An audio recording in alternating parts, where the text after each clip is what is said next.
Today we are continuing our home buying series. We're very happy to be here together with Chris Toland, Joan Kagan, and Michelle Siegel, Triplemint agents who are licensed associate real estate brokers and who have helped hundreds of clients close on their dream home.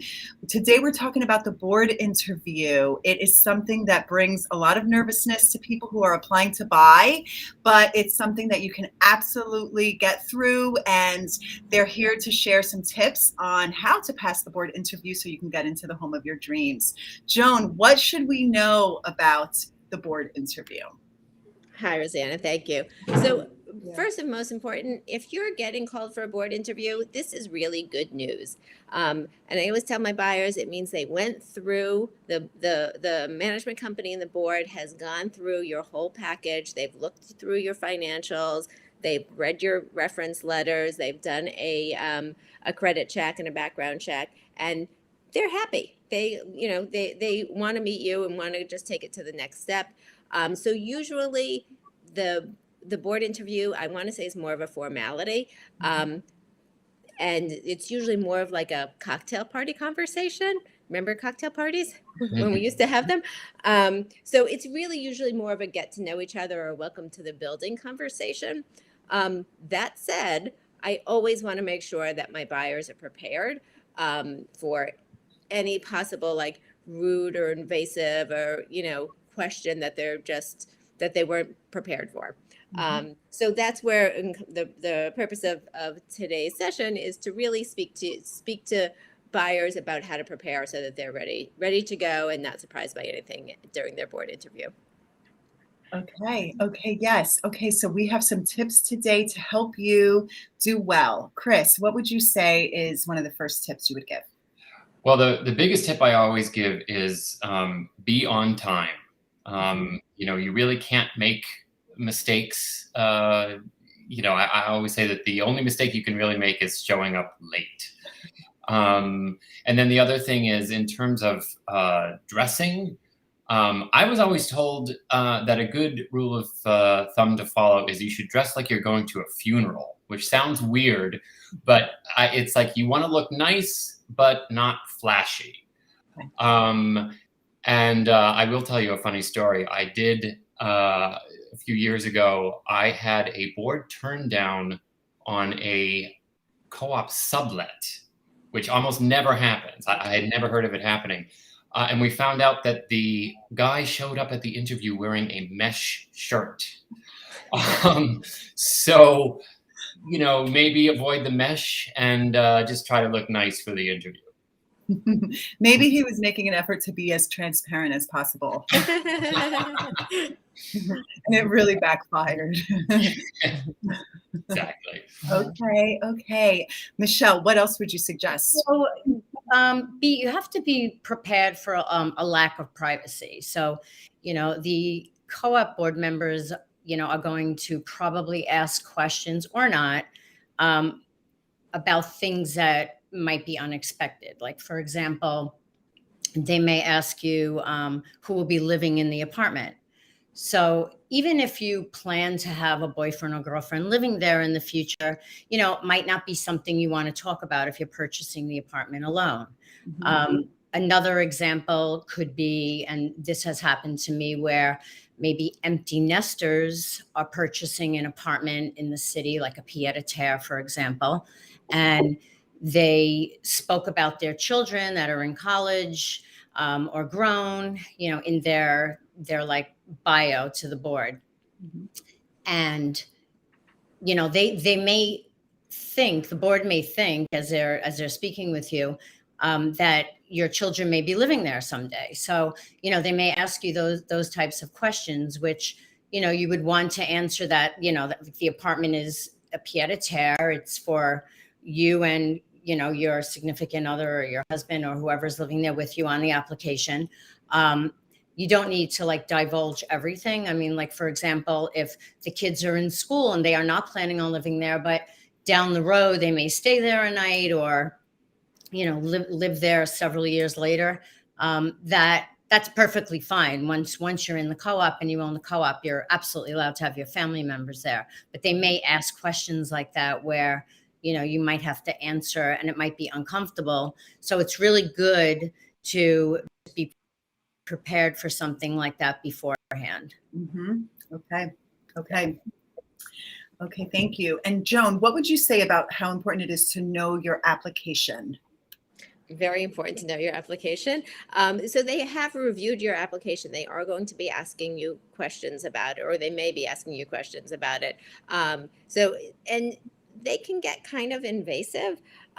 So it's partly the personal things, and I'll give you just an example. They run your credit report. So I had one buyer, and someone and one of the interviewers looks down and goes, $5,000 at Bloomingdale's? You charge $5,000 at Bloomingdale's? Like, what could you be doing? So there's definitely that. I think particularly, so you should be prepared to answer questions. Certain things, I had a buyer who was from England, had lived here for 20, 30 years, but he still had assets and, family inheritance that was in England. And one of the questions I asked was like, you still have money in England. Like, do you plan on returning to England? Is that really your home, or is this your home? And they may, particularly, this is a point when you're purchasing where there's a lot of money changing hand account to account because you have to make your contract deposit. So they do want to know, like, how much money do you have liquid? If you're going to be doing a big renovation, have you considered that? And how does that tie in with your post-closing liquidity? How much money you're going to have left, both after purchasing and then after doing your renovation?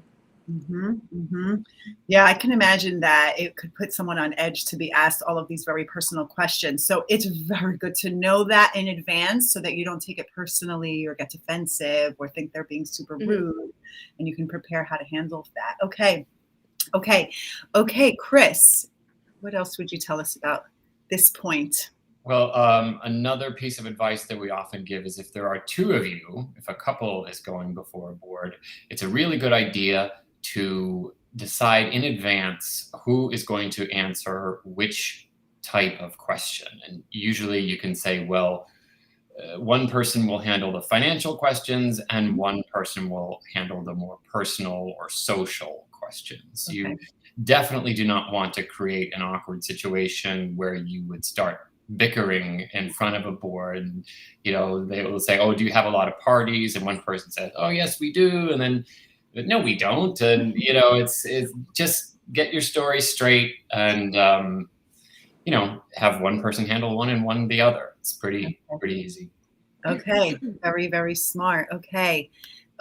We talked about not trying to sell yourself. Michelle, what would you share about that?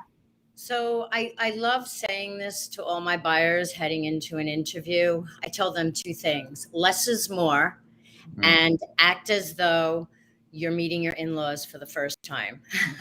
Again, they laugh when I say that, because that's really what it's about. You don't want to go into an interview with a list of questions. You don't want to start asking the co-op board about, the building and, and concerns and renovations. You don't want to say anything. You want them to lead the conversation.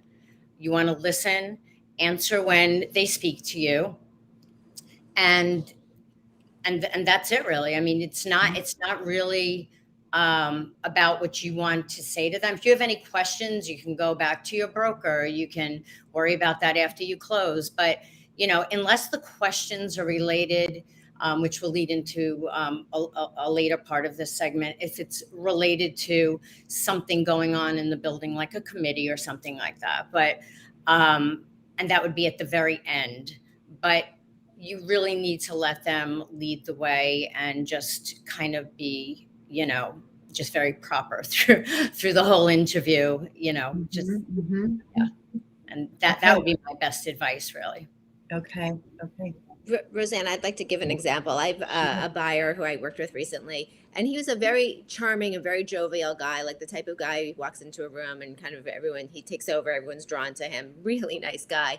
And when it came to the board interview, he said, I just led this session on how to do preparing people for their work interview. So I've got this set. And I said, wait a second, please don't go into it like it's a work interview. For a work interview, you want to wow the person who's interviewing. For this situation, you just want them to be like neutral. Like you want to just make sure that they don't think you have two heads or, think you're crazy or give them any cause for concern. So just answer what's asked of you, no more, no less. Okay. And actually that leads us into our next point, Joan, about not volunteering information. So what would you share about that? So same thing. They have a list of questions. If they need to ask them, they'll ask them. You don't want to give them any, like, for lack of a better phrase, ammunition to turn you down or to be disappointed. For example, if you mention something about you're a musician or you love loud music, well, what if one of the people interviewing you is your neighbor and they're not going to love your music? That might be a cause for concern. Okay, great. Okay, Chris, our next point being ask questions carefully. How does one handle that? Yeah, it usually, like sort of Joan said before, it is kind of like it's sort of an unstructured conversation for the most part, but they'll usually get to a point where they might say, well, do you have any questions for us? And you should really think very carefully about questions that you might pose. They should really be very innocuous questions. Like you certainly don't want to say something like, are you going to renovate the lobby? Because you don't want to insult anybody. You don't want to step on anybody's toes. I mean, something really sort of simple like, what is your favorite local restaurant, or something, that couldn't really be considered, offensive in any way. You just want to keep it light, keep it easy. Don't get too into any one particular subject. I think it's short and sweet is always the best way to go. And this is such good advice because it's counterintuitive. In any type of setting where you're meeting people, you want to get to know them. You want them to get to know you. But in this case, like Joan said, you want to keep it as neutral as possible so there's no red flags. And to that point, Michelle, we talked about questions that are helpful. And how would you position that, Michelle? So the questions that I usually have my buyers ask are just building questions as far as, like I mentioned earlier, committees, groups that get together, willingness to participate in that co-op community. So an example, I can give you 2 examples that are pretty recent with my buyers. So one is, as we were visiting the building, I think we're on the second visit or whatever, we went up to the rooftop and there was a lovely garden with herbs. And, so the broker mentioned that, there's a committee that actually plants and, you can come up and you can pick herbs and everyone shares. And so my buyer loved that idea. And, that was a great question at the end of the interview. Like, oh, I did notice you have, a lovely rooftop. I love to plan. How can I get involved in that? And they were like, oh, wow. That's like, a huge compliment to them and what they've done, because they're very proud board members of what they've done to, better their building, whether it's that or anything else. Another really good example was I recently had someone go through an interview and they love to play Mahjong. And that was also something mentioned by the listing broker. It's good sometimes to pick the listing broker's brain if you're working on the buyer side, just to say, are there committees in the building? Oh, I noticed this, I noticed that. And, how can my buyers get involved in these things? Because it's just good ammunition in the interview to maybe bring up in the end. So my buyer happened to be a big Mahjong player. And I mentioned to her, there is a group that meets and gets together. And at the end, she did mention that. She said, I heard you have like a Mahjong group and I've been playing for years and so forth. And they loved her. I think they actually approved her right there on the spot, which never happens. But I think it's a really good idea to mention commonalities you may have with other co-op members that involve things like that, just in that realm, not to go like out of like, what's going on in that building and with that co-op. But if you do know of anything like that, I think that those are like fantastic questions. Okay, thank you. And you just mentioned that you think that they got approved right there on the spot. That actually reminds me, it's good to mention that you should not expect an answer at the end of the interview.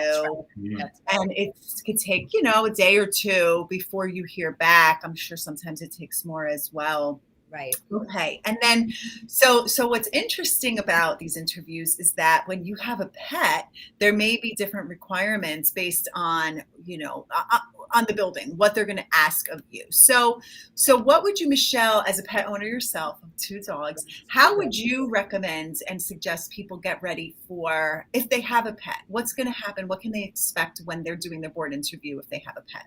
So when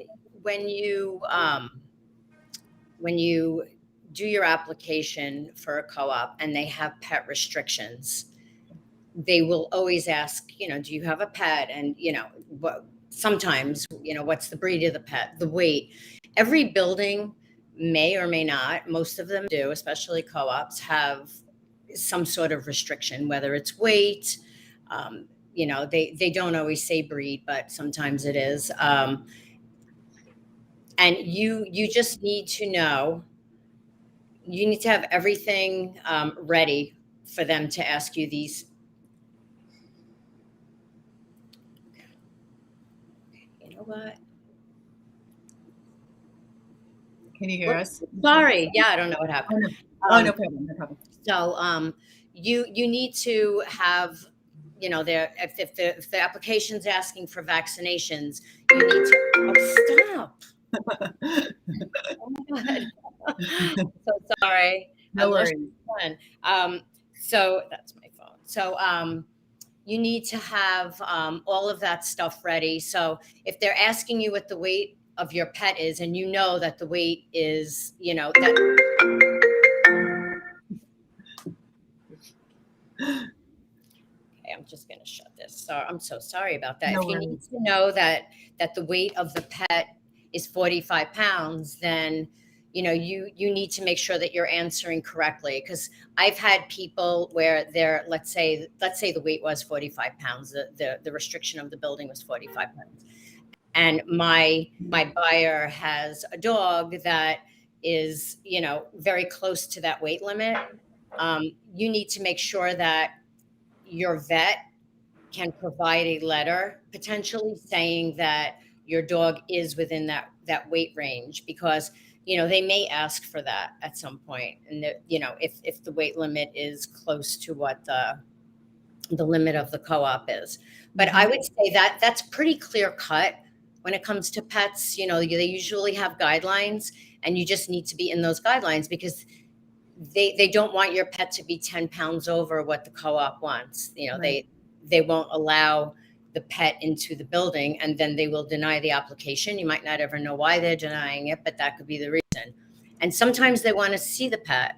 They want to interview the pet. So they may have the pet, a dog or a cat, actually in the Zoom interview. I mean, when we've been doing more in-person interviews, sometimes you'd have to bring the dog with you. They want to know if the dog is behaved. So I would just make sure that, even if you have to give your dog a lot of treats before that interview, make sure that, you can get your dog or cat calm. And if you have to do an in-person interview with your pet, and also make sure that you have everything ready. All the vaccinations are up to date. You have your pet registered if that's what they're asking. You know your pet's weight limit, all of that stuff. It's so interesting, because you never think that, your pet is going to get interviewed. But I've heard all kinds of stories about how the agents prepare the pet for the interview, everything from giving them CBD treats to prescription meds. But obviously you don't want the dog to be drugged up in the interview, to having bologna in your pocket so that the pet is very attuned to you. And in some cases, they'll even bring another dog into the interview if it's in person, so that you can introduce them and see how they are. with other dogs. Right. And so obviously, this can be a nerve-wracking situation. I personally have a dog that is very barky at first when they meet other pets, but then they calm down. And so, you may want to get a trainer involved. Ideally, you've had a trainer involved for a while, so the pet is naturally well behaved at this point, but you certainly want to make the right impression. And Joan, you had mentioned something about when you were doing a Zoom practice run through with a client, and what happened then? So first of all, most of the interviews, they used to always be in person. It had to be in person. If you weren't living in New York, you had to fly in for your interview. It's obviously now most of them are on Zoom. People realize, oh, there's a lot of advantages to being able to do board interviews on Zoom. And for me, one of the advantages is I can do a practice interview with my clients beforehand, because the brokers don't go in on the interview. We don't exactly know what happens. But I'll do a Zoom interview. I said, call me. We're going to do it from the place where you're going to be doing the interview, and make sure it's not like in your car while you're walking down the street. And I think for boards, it's actually nice to be able to see the person's background, like how they live. Are they slobs? Are they neat and, is their home neat and presented? So when I was doing a practice interview with one of my buyers, all of a sudden I see a black cat walking across the screen, and I'm going, wait a second, there was not a black cat in the board application. We did not have a pet. And I said, wait, what's going on with that cat behind you?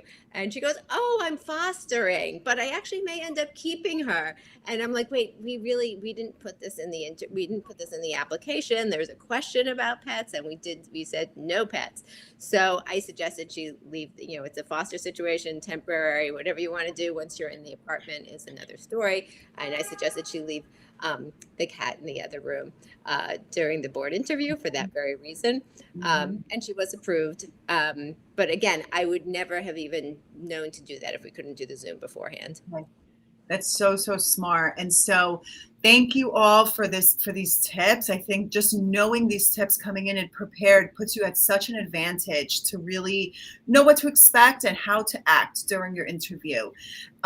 So for anyone who is looking to buy, having the right real estate broker on your side is going to make a huge difference. Even just the fact that you're doing a run through for your practicing for the board interview, that's huge. So I would strongly recommend, if you're looking to buy and a co-op or any building that requires a board interview is part of the process, work with one of our incredible agents here. Obviously, like we said, Chris, Joan, and Michelle have helped hundreds and hundreds of buyers get into their home of their dreams, in part because of their experience with board interviews. So this is certainly something that you want to ace. And so if you have any questions, feel free, please, to reach out directly to any of our associate brokers. You can reach out to us directly at Triplemint, hello@triplemint.com, or right here in our DMs or comments. Thank you so much for being here with us, and we appreciate all of the knowledge that you've shared with us today. So take care, and good luck to anyone going in for a board interview. Thank you. Take care. Thank you, Rosanna. Thank you.